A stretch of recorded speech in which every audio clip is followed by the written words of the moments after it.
nila. Dahil masakit din po kasi nadadamay po yung pamilya ko.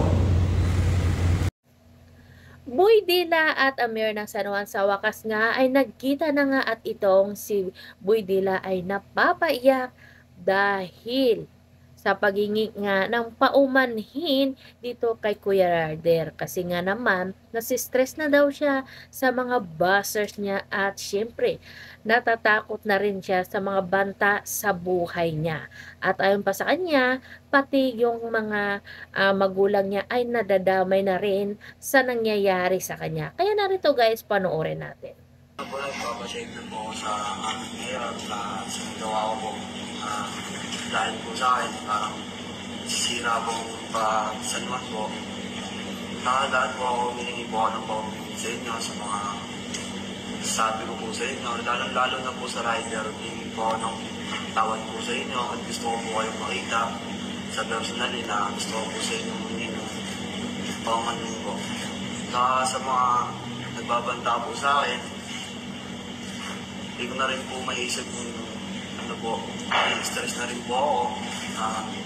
Kung ano-ano na lang din po lumalabas sa pagbabanta sa akin. Lalo na po sa mga pamilya ko. Huwag naman po sana nilang idamay. Kung nagalit po sila sa akin, ako na lang po ang ano nila. Dahil masakit din po kasi nadadamay po yung pamilya ko.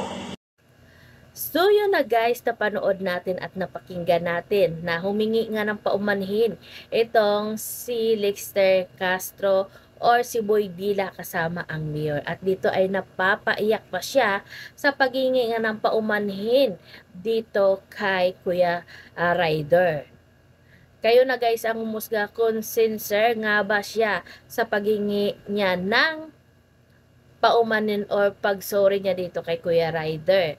Kasi nga may nababalitaan tayo na at galing din mismo dito sa bunganga nga ni Lexter nung nag-public apology siya sa kanyang Facebook account na nasistress na daw siya sa mga bashers na ginagawa sa kanya at lalong-lalo na yung pagbabanta sa buhay niya.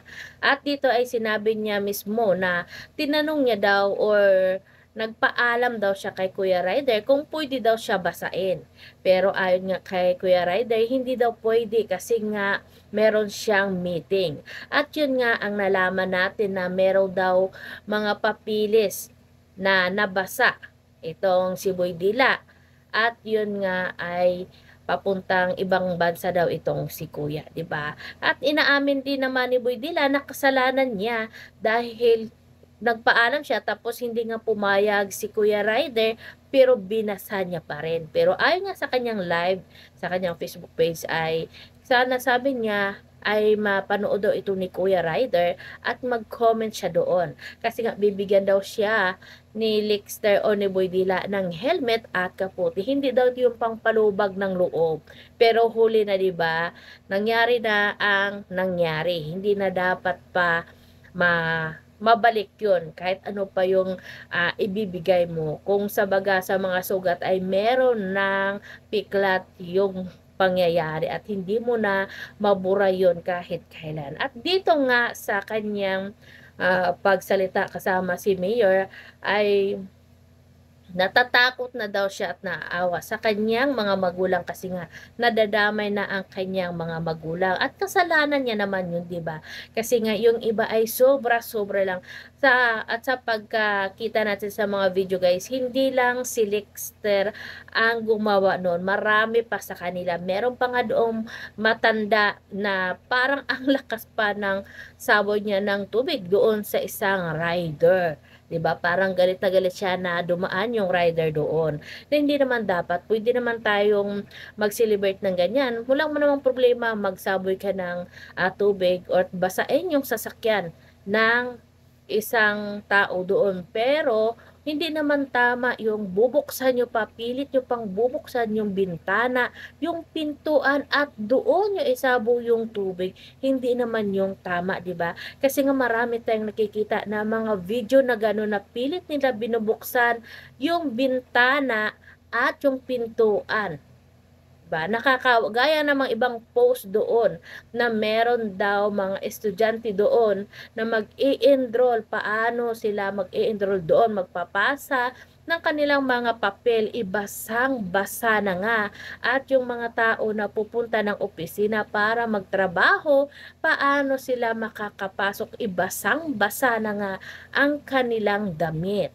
At yung mga ano doon, ang mahahalagang papilis na kakailanganin nila ay nabasa dahil sa kagagawan nyo. Meron pang mga balita doon nga na yung mga papel na yun ay nabasa.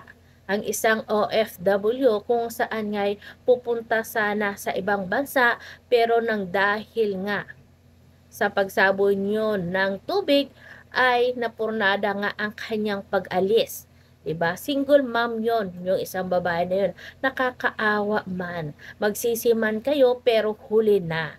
Sana sa sunod naman wala namang masama. Mag-celebrate tayo ng San Juan. Yan, magsaboy ng mga tubig-tubig pero sana sa tama lang, hindi naman yung sobra-sobra. Pag dumaan yung sasakyan or matao, sabuyan nyo lang ng tubig, okay na. Pero wag yung pirsahan nyo na lang nasabuyan yung sasakyan kahit na paalis na, haharangin nyo pa talaga. Which is hindi naman maganda. Hindi maganda kasi nga sinusunod yung tradisyon na parang papasalamat din yan kung saan nga ay nagsiselebrate tayo ng San Juan. Pero dapat sa tao, sa tamang paraan lang at sana maging lesson learned ito sa atin.